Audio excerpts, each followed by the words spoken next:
You don't need to know much history to be aware that wars were an almost constant part of life.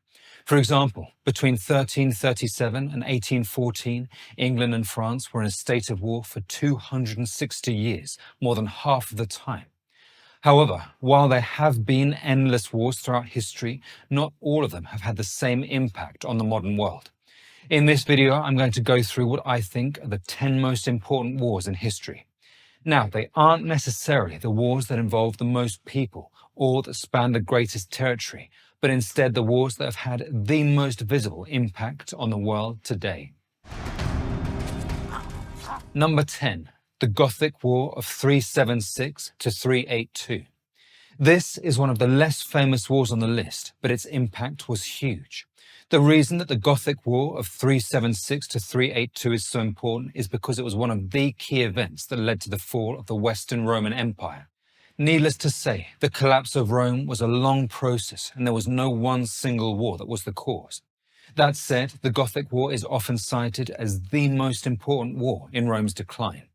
It began in 376 when some of the Gothic tribes of Eastern Europe found themselves fleeing a new enemy, the Huns.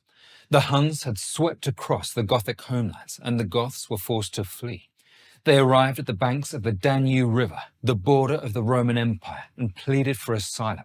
At the time, the ruler of the Eastern Roman Empire was Emperor Valens, and he saw an opportunity in the refugees. Valens hoped that by settling the Goths in Roman lands, he might be able to pacify them and bolster his army with fresh recruits. He granted the request for asylum and permitted them to cross the river into Roman territory.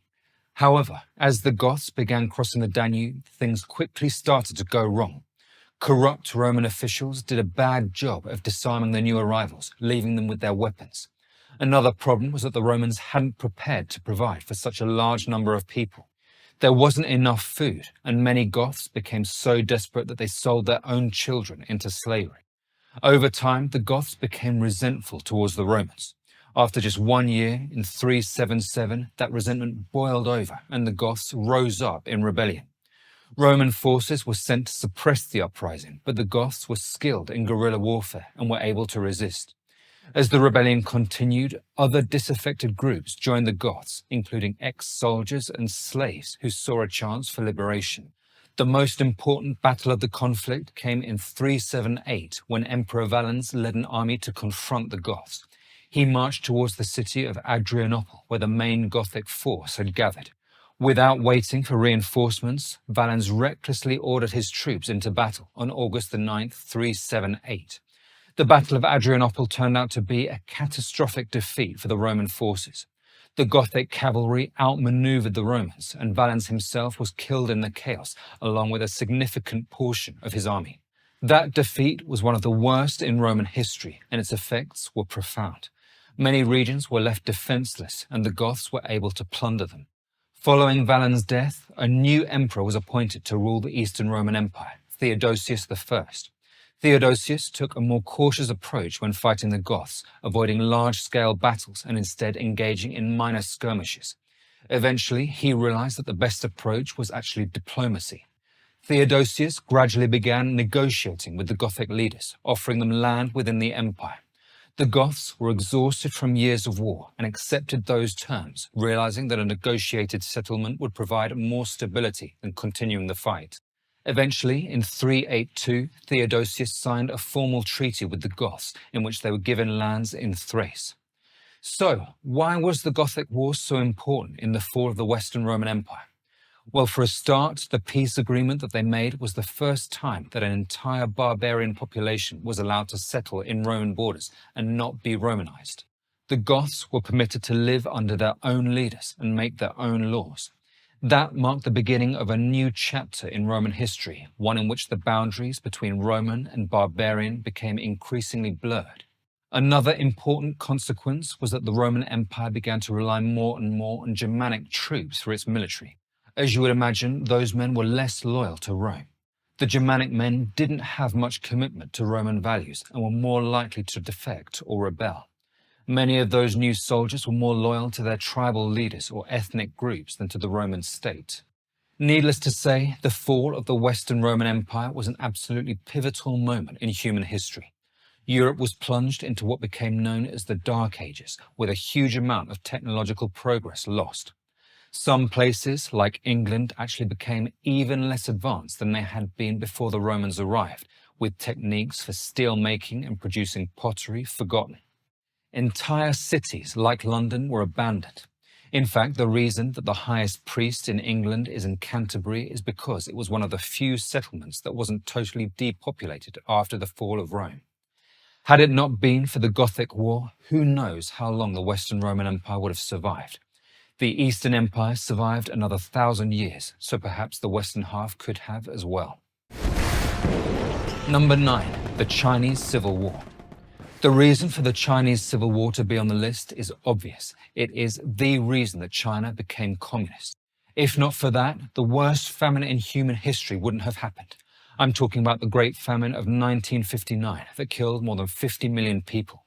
If not for the Chinese Civil War, there wouldn't be the modern-day Cold War that exists between America and China. The Chinese Civil War is the reason that we are constantly hearing that China might invade Taiwan. The roots of the Chinese Civil War lay in the end of the Chinese Empire in the early 1900s. For most of China's history, it was an empire, but that collapsed in 1911 in what was known as the Xinhai Revolution. Following the fall of the empire, there was a power vacuum and China became fragmented as regional warlords took power. There were numerous factions all fighting with each other, but two of the most important were the communists led by Mao Zedong and the nationalists led by Sun Yat-sen. Those two groups actually worked together for a time to defeat the warlords and unite the country. However, the alliance was short-lived as both factions wanted to take control of all of China. That eventually culminated in a brutal purge in 1927. The new leader of the nationalists, Chiang Kai-shek, ordered a massacre of thousands of communists in Shanghai. Chiang thought that he was eliminating the communists as a threat and that he wouldn't need to worry about them anymore. He couldn't have been more wrong. That massacre triggered the Chinese Civil War. Initially, it looked like Chiang Kai-shek and the nationalists would win. Chiang and his forces came very close to wiping out the communists in the mid-1930s. The communists were surrounded and on the verge of being destroyed. However, they just about managed to escape the encirclement and embarked on a grueling retreat that has come to be known as the Long March. Over 2 years, the communists walked about 9,000 kilometers. Of the 70,000 communists that started the journey, only 7,000, or about 10%, survived. At that point, the communists were all but defeated, and it looked like Chiang Kai-shek had won the Civil War and would take control of all of China. It was then that the Chinese communists were actually saved by the most unlikely of saviors, Japan. Japan had been gradually expanding its empire throughout the 1930s.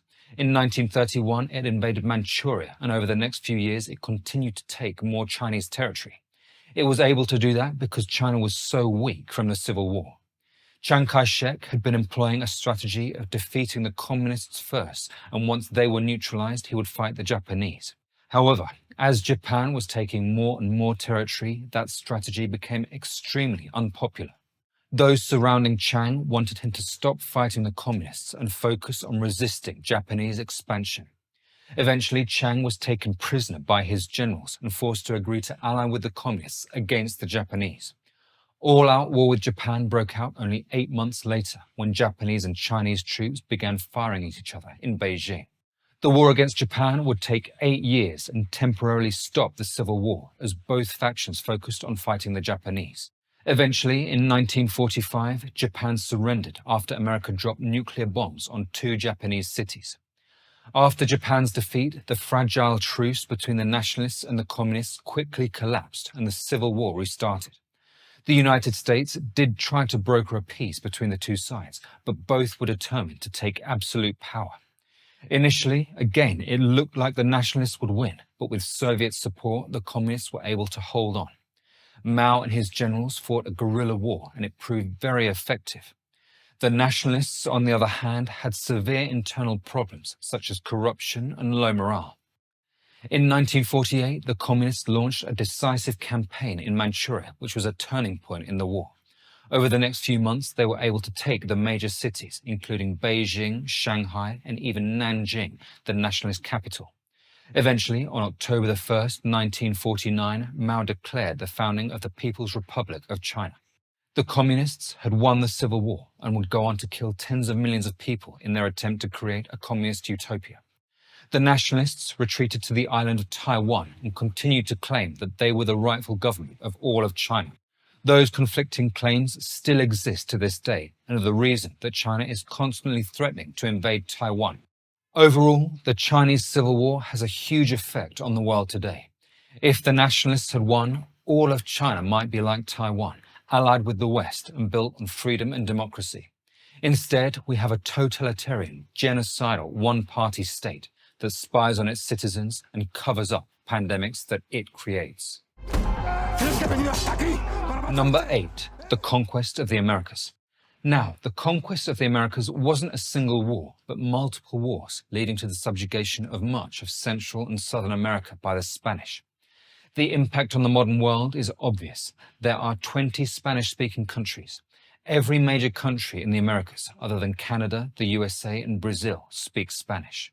The Spanish conquest of the Americas began in 1492, when Christopher Columbus embarked on a westward voyage, seeking a direct route to Asia. Instead of reaching Asia, Columbus landed in the Bahamas, where he encountered a world vastly different from Europe. He returned to Spain with news of his discovery, which inspired more explorers to travel to the New World. By the early 1500s, Spanish explorers and conquistadors were pouring into the Americas, lured by the prospect of adventure and immense wealth.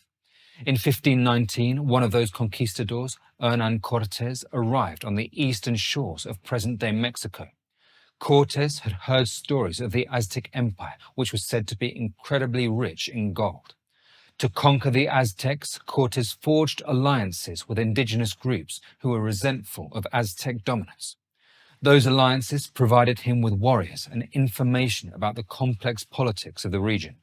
By late 1519, Cortés and his allies had reached Tenochtitlan, the capital of the Aztec Empire.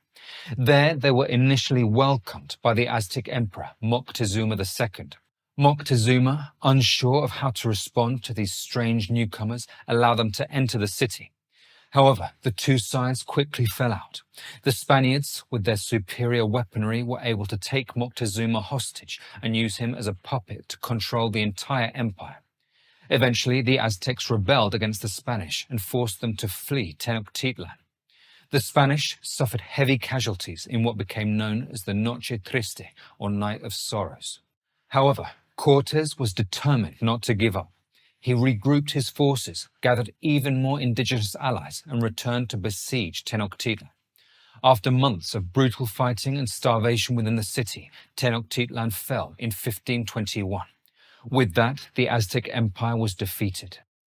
The conquest of South America would begin only 11 years later, in 1532. Another Spanish conquistador, Francisco Pizarro, arrived at what was then the Incan Empire, a vast civilization stretching from modern-day Colombia to Chile. Pizarro, like Cortés, saw opportunity in division. The Incan Empire was weak because there had recently been a civil war. Pizarro seized the opportunity and lured the Incan Empire into a trap in the city of Cajamarca. Pizarro's men ambushed and captured Atahualpa, demanding a huge ransom of gold and silver for his release. Although the ransom was paid, Pizarro executed Atahualpa, and the Spaniards moved to capture the Incan capital, Cuzco. By 1533, the Incan Empire was totally subjugated. The Spanish conquests continued, and by the late 1500s, Spain's empire spanned from the Caribbean and Mexico in the north to the Andes of South America. The indigenous people paid a heavy price for the conquest. Whole populations were decimated by European diseases to which they had no immunity, such as smallpox. Many of the survivors were enslaved. Some of the indigenous cultures were almost totally destroyed.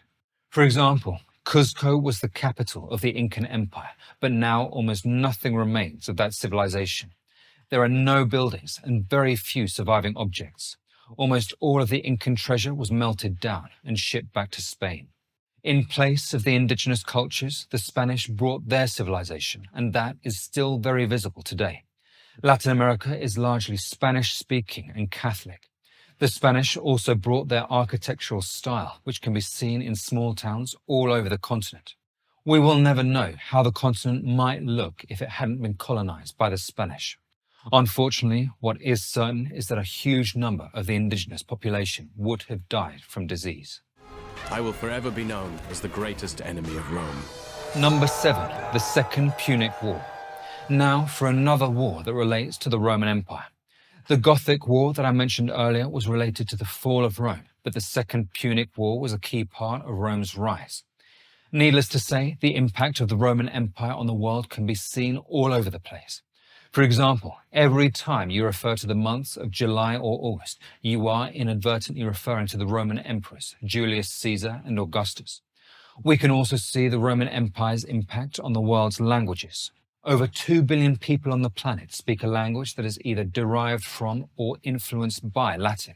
Every day, the world's English, Spanish, Portuguese, Italian, and French speakers use words that come from ancient Rome. The relics of ancient Rome are also very visible all over the place, from Hadrian's Wall in the north of England to the Garni Temple in Armenia. There are numerous wars that I could have chosen to represent the rise of Rome, but the one that I've gone for is the Second Punic War. At the start of that war, Rome was one of two major powers in the Mediterranean, the other being Carthage.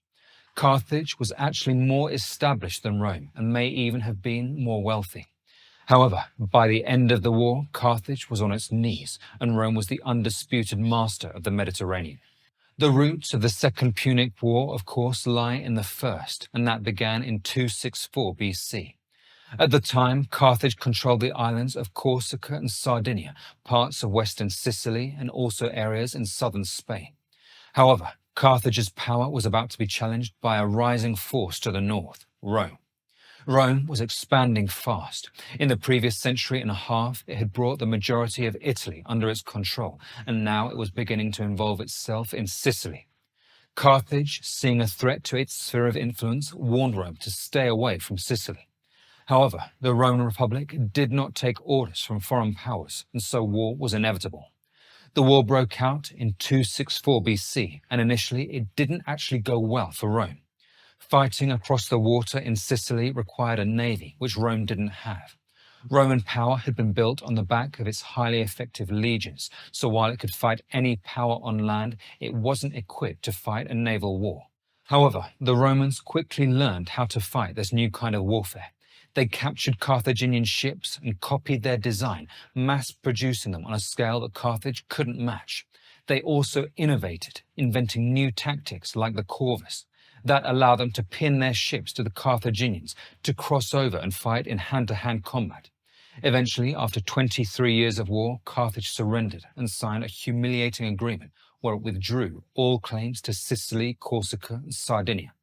It was also forced to pay huge war indemnities to Rome. One Carthaginian general, Hamilcar Barca, refused to accept peace with the Romans. He withdrew to the Carthaginian territories in southern Spain, and for the next decade he fought to expand them. Hamilcar would die in an ambush in 228 BC, but before he died he made his sons swear an oath that they too would never accept peace with the Romans. It was an oath that they would loyally follow for their entire lives. The eldest of Hamilcar's sons was Hannibal, and he had been learning the art of war since he was a young boy. He and his brothers were enormously wealthy, and their territories in Spain were virtually independent of the Carthaginian state. In fact, the brothers were so powerful that in 218 BC, Hannibal was able to launch his own war against Rome, laying siege to Rome's allies in Saguntum in the northeast of Spain. After an 8-month struggle, Hannibal was able to take the city, and from there he moved north. His army was composed of Carthaginians, mercenaries, allied Celtic tribes, and North African Numidians. Famously, he also took with him 40 African elephants. Hannibal managed to march his army over the Pyrenees, through hostile areas of Gaul, and then across the Alps and into Italy. Once there, he defeated Roman armies in a series of battles, most notably Trebia, Trasimene, and Cannae. The Romans lost more than 100,000 men in just those 3 engagements. Cannae was particularly devastating. A lot of Rome's ruling elite were killed in the fighting, and some even questioned whether the Roman state had a viable future. However, Rome refused to negotiate despite the almost supernatural genius of Hannibal on the battlefield. It not only managed to raise new armies, but even invaded Spain and Macedon to open new theatres of war and deprive Hannibal of supplies and reinforcements. Hannibal's strategy was to create a big alliance of Celts, Greeks, and Italian cities against Rome. However, Hannibal was only able to win over a few Italian allies, and because he had so few men, he was unable to protect them. The Romans knew that Hannibal couldn't match their resources and endless manpower, so they employed a strategy of attritional war. They harassed Hannibal's army while ensuring that the city of Rome itself was safe behind its walls. Eventually, the Roman general Scipio invaded North Africa, forcing Hannibal to return and defend Carthage. The final showdown would happen at the Battle of Zama in 202 BC. Scipio had studied Hannibal's tactics and now was going to use them against the Carthaginian general. He neutralized Hannibal's elephants, fought his infantry to a standstill, and turned his own Numidian allies against him. Zama would turn out to be one of Rome's greatest victories, and Carthage had no choice but to sue for peace. In the treaty that followed, it was stripped of all its overseas possessions and forced to pay a 50-year indemnity. Its fleet was limited to just 10 ships, and it was banned from having war elephants. The Second Punic War was over, having been a decisive victory for Rome. The legacy of the war was that it left Rome as the dominant power in the Mediterranean.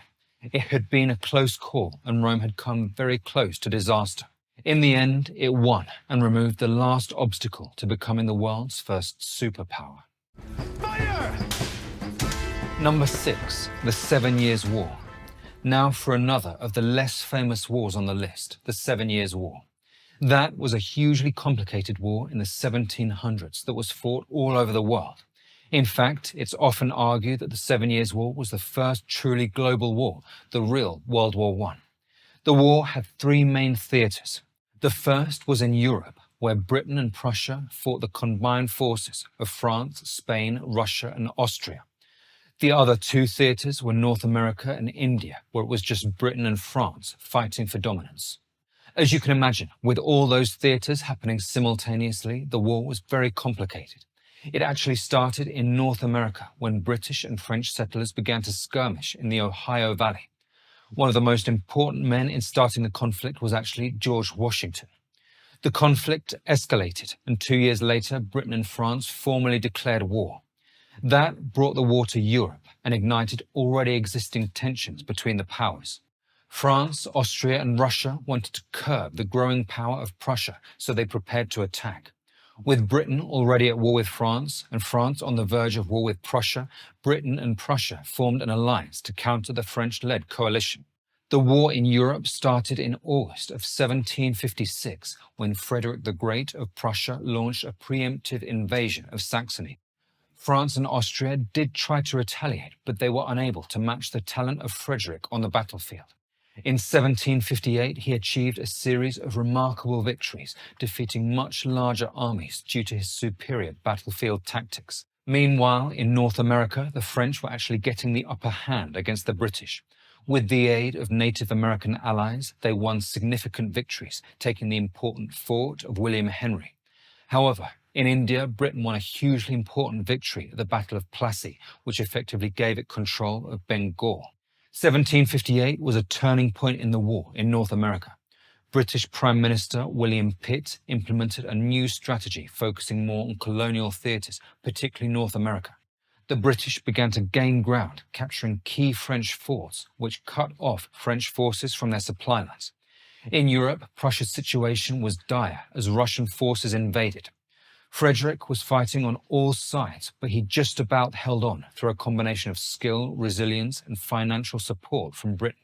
1759 was so pivotal that it came to be known as the Annus Mirabilis, or Year of Miracles. In North America, British forces captured the fortress of Quebec, which secured British control over Canada. Also, British naval forces triumphed over the French at the Battle of Quiberon Bay, securing Britain's naval supremacy and crippling France's ability to reinforce its overseas colonies. In Europe, Frederick won a significant victory at the Battle of Minden, which put France and its allies on the defensive. Although Britain and Prussia had gained the upper hand, the conflict dragged on. Frederick's resources were nearly exhausted, and Prussia was suffering from relentless Austrian and Russian attacks. Then, in 1762, a sudden and unexpected event altered the course of the war. Empress Elizabeth of Russia died, and her successor, Peter III, came to power. Peter was a great admirer of Frederick and withdrew Russia from the war. That was a desperately needed lifeline for Frederick of Prussia and allowed him to concentrate on fighting France and Austria. By 1763, the European powers were exhausted and financially drained. Peace negotiations culminated in the Treaty of Paris, which saw France cede its territories in North America to Britain. In Europe, Prussia secured its control of Silesia, solidifying its position as a major European power. So, how does the 7 Years' War affect the world today? Well, it's one of the biggest reasons that English is the lingua franca of the world. The 7 Years' War kicked France out of North America, and as a direct result, both the United States and Canada are almost entirely English-speaking. The 7 Years' War was perhaps the most important war in Britain becoming the dominant global empire. By the end of the war, its naval supremacy was undisputed, and it was free to colonize India. Needless to say, the legacy of the British Empire can be seen all around us. Many nations around the world have adopted the British legal framework, including principles like trial by jury and the presumption of innocence. Railways and government buildings built during British rule are still in use in many former colonies, including India, Pakistan, and Kenya. The cultural impact of the British Empire is also very apparent. It is the reason that India and Pakistan are two of the world's major cricketing nations. Another major consequence of the 7 Years' War was the rise of Prussia. After the war, Prussia was an established European power. Had the war gone differently, Prussia might have been wiped off the map, which would have totally altered the course of German history. Had that happened, the fragmented German states might never have unified. If they did unify, perhaps it would have been under Austrian leadership. If that were the case, the modern capital of Germany would be Vienna rather than Berlin. Number 5. Constantine's Civil War. Now for the third and final war that involved the Roman Empire. Constantine's Civil War is another of the less famous wars on the list, but the reason that I've included it is because it played a major role in the conversion of the Roman Empire to Christianity. The war started in 306 AD, when Constantine's father died unexpectedly while on campaign. Constantine was very popular with his father's men, and they declared him emperor. The young general, although untested as a ruler, had proven himself in battle, and the men saw in him the strength and charisma of an effective Roman leader. As Constantine solidified his position in France, another ambitious ruler emerged in Rome, Maxentius. In 306, Maxentius took power in Italy, challenging Constantine's claim to the Western Empire. The rivalry between the two men became increasingly bitter, and in 312, Constantine decided to confront Maxentius directly. He marched his forces towards Rome in a bid to take control of the entire Western Empire. That campaign would culminate in one of the most pivotal battles in history, the Battle of Milvian Bridge. According to legend, on the eve of the battle, Constantine experienced a vision that would change him forever. He reportedly saw a cross in the sky accompanied by the words "In hoc signo vinces," which means "in this sign you will conquer." That night, he ordered his soldiers to paint the Christian symbol, the Chi Rho, on their shields. Constantine's army, inspired by this design sign, engaged Maxentius' forces the next day at the Battle of Milvian Bridge. The battle was fierce, but Constantine's troops emerged victorious, and Maxentius perished in the Tiber River. Constantine entered Rome as a conqueror. He was now the undisputed ruler of the Western Roman Empire. With Maxentius defeated, Constantine turned his attention to the Eastern Empire. Initially, he made a power-sharing agreement with the Eastern Emperor, and in 313, the two men issued the Edict of Milan, which legalized Christianity. However, the peace was short-lived. By 324, Constantine and the Eastern Emperor were locked in their own struggle for supremacy, as Constantine sought to take control of the entire empire. The final showdown came in 324 AD, and Constantine once again emerged victorious. The civil war was over, and Constantine took control of the entire Roman Empire. The reason that Constantine's civil war is so important is because of what it did for Christianity. It transformed it from a persecuted faith to the empire's dominant religion. That was an enormous cultural and ethical revolution. The Roman Empire had been based on principles such as might is right and virtue in strength. Christianity introduced the idea that the strong had a duty to help the weak, with messages like, "Blessed are the meek, for they shall inherit the earth." In the modern world, Christianity is the world's biggest religion with 2.4 billion followers. Needless to say, the ways in which the world has been shaped by Christianity are effectively infinite. All of our cultural and moral values have been shaped to one degree or another. Many of the biggest social and political movements of history were led by men that were deeply Christian.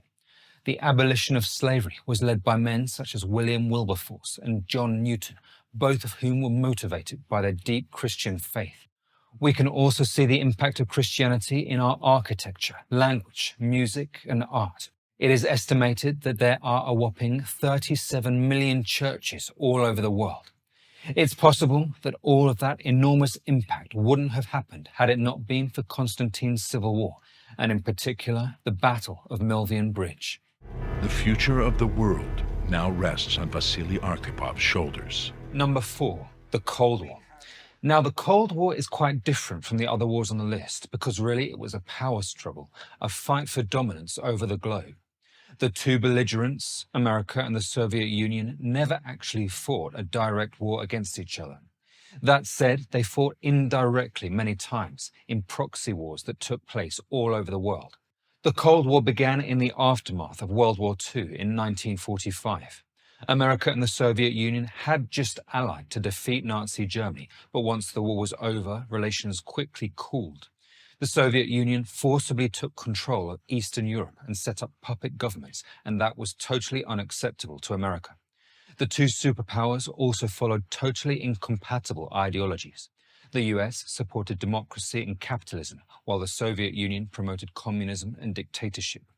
Within 2 years of World War II ending, it was clear that the two superpowers were adversaries engaged in a power struggle for global dominance.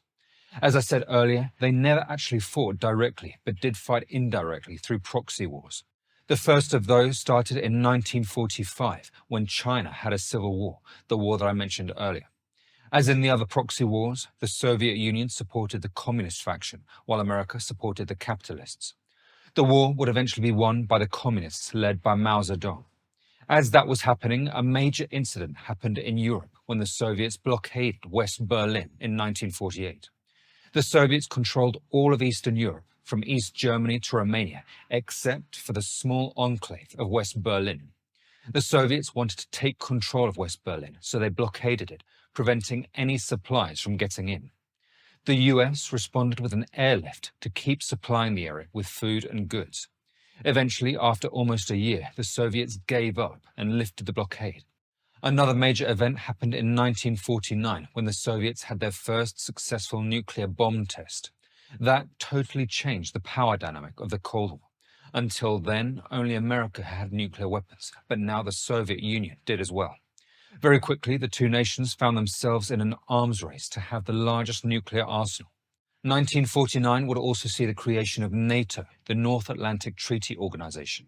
That was a response to the threat of Soviet expansion in Europe. Its goal was simple. If one NATO member was attacked, the others would come to its defense. The alliance would play a key role in controlling the spread of communism throughout the war. The next year, 1950, saw the start of another proxy war, the Korean War. That began when North Korea, which was communist, invaded South Korea, which was capitalist. America, the Soviet Union, and China all got heavily involved in the conflict, but after 3 years of fighting, there was no clear victor. Eventually, in 1953, there was a ceasefire, but no formal peace treaty was ever signed. The border between North and South Korea remains the same to this day. Those sorts of proxy wars happened all over the place throughout the Cold War. In 1955, a similar war started in Vietnam, with the communist North fighting the capitalist South. Then, in 1962, the world came the closest that it has ever come to nuclear war during the Cuban Missile Crisis.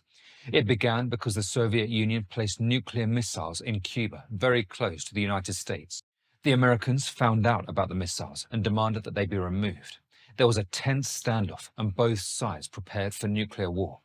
After several days, the Soviet Union agreed to remove the missiles in exchange for the US promising not to invade Cuba and removing missiles that it had in Turkey. The crisis ended peacefully, but it showed how dangerous the Cold War was. That actually led to agreements where both sides would limit their nuclear arsenals. Throughout the 1970s, tensions actually eased for a while, what became known as détente. That ended in 1979 when the Soviet Union invaded Afghanistan, which would turn into another proxy war. America supported the Mujahideen fighters who were fighting the Soviet-backed government. The war went extremely badly for the Soviet Union, and eventually it gave up and withdrew. The Cold War as a whole would eventually end simply because the Soviet Union collapsed. By the late 1980s, it was in a state of profound crisis and began to lose control of its puppet states in Eastern Europe. In 1989, a wave of popular protests led to the fall of communist regimes in many different countries. The Berlin Wall, the most famous symbol of the Cold War, fell in November of 1989. Eventually, in 1991, the Soviet Union itself disintegrated and its member states declared independence. On December 25, 1991, President Gorbachev resigned and the Soviet Union ceased to exist, leaving the United States as the world's sole superpower. The Cold War was over.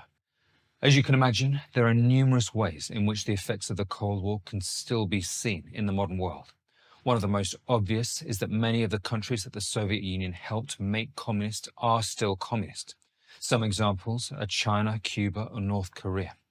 Another example of the Cold War's legacy is that it led to many technological advances. For example, the space race led to the launch of the first satellite and humans landing on the moon. Today, satellites are used in all sorts of things, such as GPS, weather forecasting, and monitoring natural disasters. The Cold War dramatically sped up the development of that technology. Perhaps the most prescient example of a consequence of the Cold War is the ongoing conflict in Ukraine.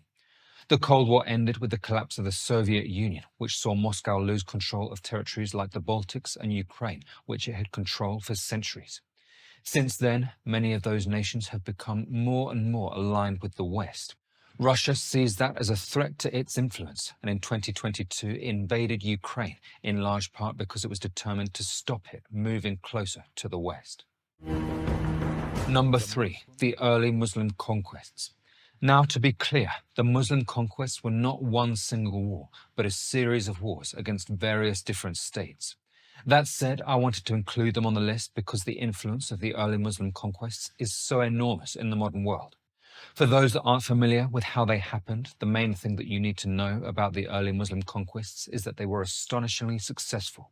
They began in 622, and in only 130 years, Islam had expanded from just the Arabian Peninsula to all of this territory.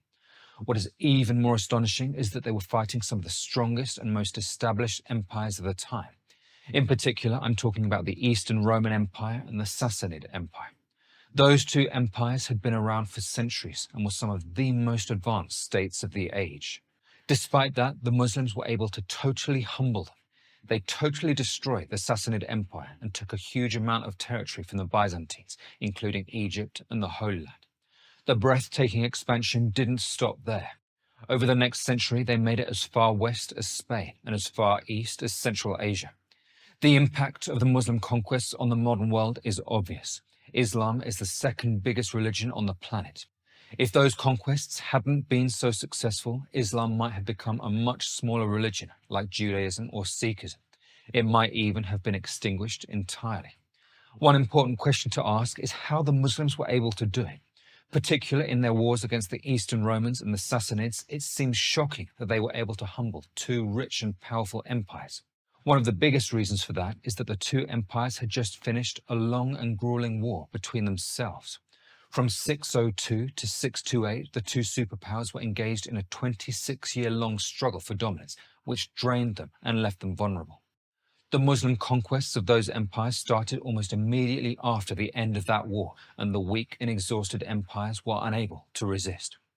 Perhaps then, if we were to choose one war to represent the enormous impact of the Muslim conquests, it would actually be that war between the Eastern Romans and the Sassanids. If that war hadn't happened, the two empires might have been in a strong position to stop the Muslim conquerors in their tracks.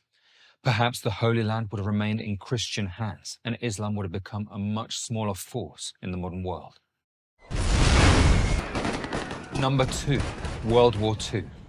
Needless to say, there is no way that I could make a video about the most important wars of history without mentioning World War II. World War II was unique in many ways. It was the biggest war ever fought. It included the only time that humanity has ever used nuclear weapons. It included the largest and most systematic genocide in human history. It goes without saying that the legacy of World War II is still extremely visible in the modern world.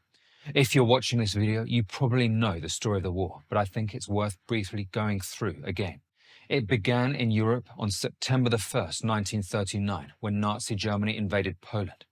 2 days later, Britain and France declared war on Germany. The Germans combined rapid troop movements with tanks and air support to quickly overrun the Polish defenses, and within weeks, Poland was defeated. The first years of the war saw Nazi Germany take a huge amount of territory. After taking Poland, they turned north, invading Norway and Denmark in April of 1940. In May, they struck west, taking Belgium, the Netherlands, and then France. Hitler then turned his attention to Britain. In what became known as the Battle of Britain, the German Air Force attempted to gain air supremacy over the Royal Air Force through a relentless bombing campaign. However, with the determined leadership of Prime Minister Winston Churchill, Britain was able to fight off the German Air Force. Eventually, Germany gave up in October of 1940, which was its first real failure of the war. Then, in June of 1941, Germany launched the biggest invasion in history when it invaded the Soviet Union. 3 million men poured over the border and rapidly advanced towards Moscow. The Germans were initially very successful and reached the outskirts of Moscow and Leningrad in only a few weeks. However, the harsh winter and the fierce Soviet resistance stopped the German advance. The big turning point was at the Battle of Stalingrad, where the Russians encircled and defeated about 1 million German and Italian men. That was a catastrophic loss for Germany and turned the tide of the war. While all that was happening, war was also raging in Asia. Japan had been rapidly expanding, taking Manchuria in 1930 and invading China in 1937. Tensions between Japan and the United States escalated throughout the 1930s, with the US imposing economic sanctions in response to Japan's aggression. War between the two broke out on December the 7th, 1941, when Japan launched a surprise attack on the US Navy at Pearl Harbor. The next day, the United States declared war on Japan, officially joining World War II. Only a few months later, it won a decisive victory against Japan at the Battle of Midway. From that point on, the United States began a strategy of island hopping, capturing strategically important islands and gradually moving closer to Japan. The United States also helped with the war in Europe. In May of 1943, the Allies drove German and Italian forces out of North Africa and then launched an invasion of Italy. The Italian leader, Benito Mussolini, was deposed, and the new Italian government surrendered to the Allies in September. However, German forces were able to take control of the north of Italy and fought hard to defend it. On June 6, 1944, the Allies launched a major amphibious invasion of Normandy, France. Spearheaded by American, British, and Canadian forces, the invasion marked the beginning of the liberation of Western Europe. Despite fierce German resistance, the Allies were able to establish a beachhead and begin advancing through France. By August, Paris was liberated, and the Allies continued pushing eastwards towards Germany. As the Allied forces closed in from the west, the Soviet Union advanced from the east, eventually reaching German soil. In April of 1945, they captured Berlin, leading Hitler to commit suicide in his bunker. Germany surrendered on May the 7th, marking the end of the war in Europe. In Asia, the United States had all but won the war, but it wasn't clear how to get Japan to surrender. Faced with the prospect of a costly invasion of the Japanese mainland, the United States opted to use a devastating new weapon. On August 6, 1945, an atomic bomb was dropped on the city of Hiroshima, followed by a second bomb on Nagasaki on August 9th. The enormous destruction and loss of life led Japan to surrender on August 15, 1945. The war was over, having lasted 6 years, or even 8 if you include the war between Japan and China. Needless to say, the effects of World War II are very visible in the modern world. It was the reason that the Soviet Union was able to take control of all of Eastern Europe and impose communism on those nations. The effect of that can still be seen in many ways, from attitudes towards politics to the horrific Soviet architecture that they've been left with. Something else that the Second World War caused was the creation of the United Nations. It was founded just a few months after the end of the war and was an attempt to prevent such a destructive war ever taking place again. Many of the biggest ways in which World War II changed the world were actually related to the Holocaust, the systematic attempt to kill all the world's Jews. That led to many things, but one of the biggest was the creation of the State of Israel. There had long been people that wanted the creation of a Jewish state, but after the Holocaust, the decision was made to actually do it. Another big consequence of the Holocaust was the introduction of legislation to protect human rights. That was one of the main goals of the United Nations, and in 1948 it adopted the Universal Declaration of Human Rights. The Second World War would not only reshape the map of Europe, but the whole world. In the aftermath of the war, numerous countries got independence from their European empires. That was because the European powers were weakened after the war, so they couldn't keep control of their colonies. A good example is India, which had growing demands for independence. Britain was totally exhausted, and in the end it couldn't prevent India's independence. Many colonies in Africa, Asia, and the Middle East would go through a similar process. World War II also led to important technological advancements. The need for accurate and rapid calculations during the war dramatically sped up progress in computing. The first ever programmable digital computer, called Colossus, was built in Britain to crack the Lorenz cipher used by the Germans. Of course, the most terrifying technological advancement was the creation of nuclear weapons. That began a new era of geopolitics and would set the stage for the Cold War that I talked about earlier. Before we get to my choice for the most important war in human history, I thought I'd mention a couple of wars that almost made the list but didn't quite. The first is the American War of Independence. The impact of the founding of America on the modern world doesn't need to be explained. America is the most powerful country on earth, the most important country. It is the one superpower on the planet. The importance of America is obvious from the way that it determines European policy on things such as the war in Ukraine. America decides how much support the countries of Europe are going to give to Ukraine. So, if America is so incredibly important in the modern world, why isn't American independence one of the most important wars in history? Well, it's because, for me, the thing that has made America so astonishingly important and powerful isn't actually that it got independence when it did. I think it's almost certain that America would have got independence eventually, just as Canada, Australia, and every other country in the British Empire eventually got independence. In my view, what has made America so powerful isn't that it got independence, but rather the way that it was founded, the decisions of the founding fathers, and the system of government that they came up with. Another honourable mention is the Napoleonic Wars. That was without doubt one of the biggest conflicts in human history. For example, Napoleon's invasion of Russia involved about 500,000 men. However, our list here isn't about which wars were the biggest, but rather which ones affect the modern world the most. Considering how enormous the conflict was, its influence isn't actually hugely obvious. For example, even though France was the major protagonist in the Napoleonic Wars, and at one point it dominated all of Europe, it gained almost no territory. That said, the conflict did of course have some effects on the modern world. One of the biggest is that it led to an increase in nationalism in places like Germany and Italy.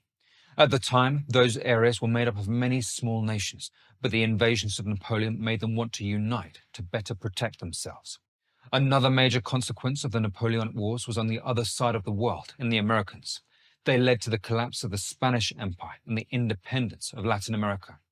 That said, I think those countries would have got independence eventually, so the Napoleonic Wars merely sped up that process.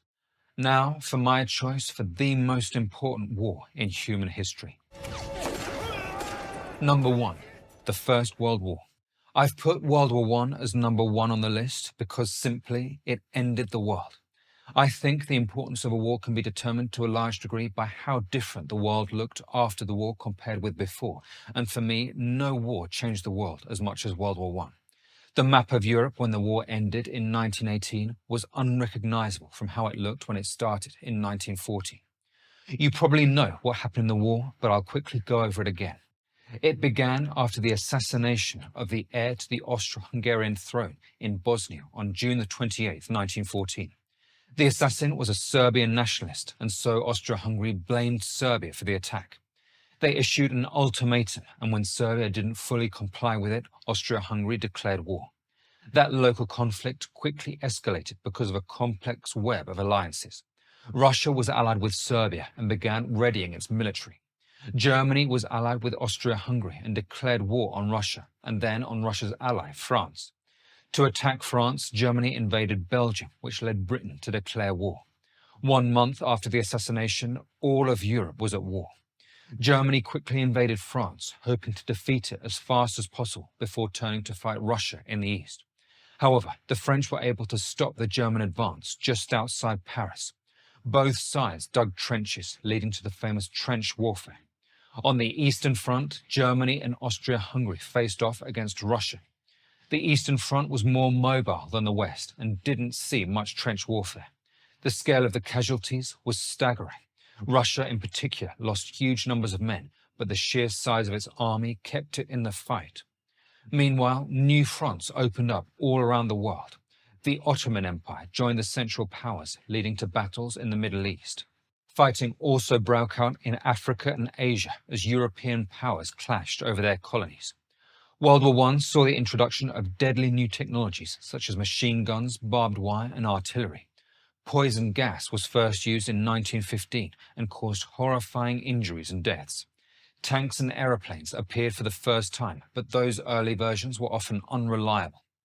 By 1917, all the participants were exhausted. Russia, weakened by internal unrest and heavy losses, saw its government collapse in a revolution. Power was then taken by the far-left Bolsheviks, who pulled Russia out of the war. Meanwhile, the United States entered the conflict. The arrival of fresh American troops and resources boosted Allied morale and gave them a significant advantage. That provoked Germany to launch a final series of desperate offensives on the Western Front, hoping to win quickly before the Americans arrived.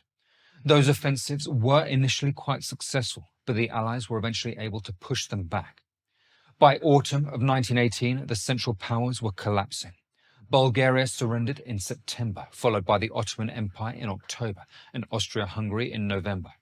Eventually, Germany agreed to an armistice on November the 11th, 1918. The next year, the Treaty of Versailles formally ended the war. Versailles imposed heavy penalties on Germany, stripping it of territory, limiting its military, and forcing it to pay reparations. The Austro-Hungarian and Ottoman empires were both dismantled. The things that came out of World War I are as tragic as they are monumental. The collapse of the Russian Empire in the Russian Revolution led to the rise of communism and the Soviet Union. Communism, as promoted by the Soviet Union, would go on to kill about 100 million people over the next few decades. If World War I hadn't happened, the Russian Revolution probably wouldn't have happened, and Russia wouldn't have become communist. In turn, many other nations would have been less likely to become communist, like China or Cuba. Before the revolution, Russia had actually been slowly liberalizing and becoming more democratic. It's possible that it would have continued on that path and become a normal democracy like the rest of Europe. As it is, the Russian Revolution ruptured relations between the West, and they have never recovered. Even today, the bad relations between the West and Russia can be traced back to the Russian collapse in World War I. Another empire that collapsed as a result of World War I is the Ottoman Empire. Before the war, much of the Muslim world was part of one state ruled from Istanbul. After the war, the empire's territories were divided amongst the victorious Allied powers under the Sykes-Picot Agreement. That led to the creation of modern states such as Iraq, Syria, Lebanon, and Palestine, often under British or French mandates. The division of the region planted the seeds of many modern conflicts. The borders were badly drawn, often ignoring ethnic and religious divisions, which led to tensions that still exist. Another hugely important empire that collapsed after World War I was the Austro-Hungarian Empire. That was a large and very ethnically diverse empire ruled from Vienna. Spanning much of Central and Eastern Europe, the empire was home to numerous ethnic groups such as Germans, Hungarians, Czechs, Slovaks, Poles, Serbs, Croats, Romanians, and others, each with distinct languages and cultures. For a long time, many of those groups had been wanting to be self-governed, to have their own state. Throughout the war, those fractures deepened and the different ethnic groups demanded independence. When Austro-Hungary was defeated in the war, it disintegrated into a patchwork of new nations. New countries like Czechoslovakia and Yugoslavia were created, while other parts of the empire were annexed by nations like Poland and Italy. Obviously, one of the biggest outcomes of World War I is that it directly led to the rise of Hitler and World War II. The Treaty of Versailles, which ended the war, imposed harsh penalties on Germany, including territorial losses, military restrictions, and crippling reparations. Germany was left humiliated, leading to a huge amount of resentment amongst the German people.